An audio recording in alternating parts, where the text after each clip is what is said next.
In this video, I'm going to show you how to upload a Loom video on YouTube. First, open up your Loom account and click on my library from the left side here. You'll see all of your recorded videos. Now choose the video you want to upload to YouTube. Click on the three dots next to it and select Download Video. Once you do that, the file will start downloading to your computer.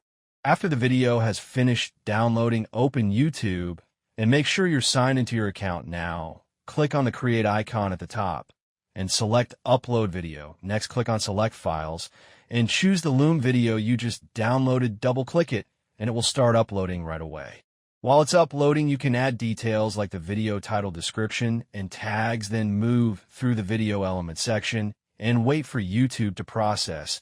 And check the content. When you reach the visibility step, you can set it to public if you want everyone to see it, or choose private or unlisted if you only want to share it with specific people. Finally, click on Publish, and your Loom video will be live on YouTube.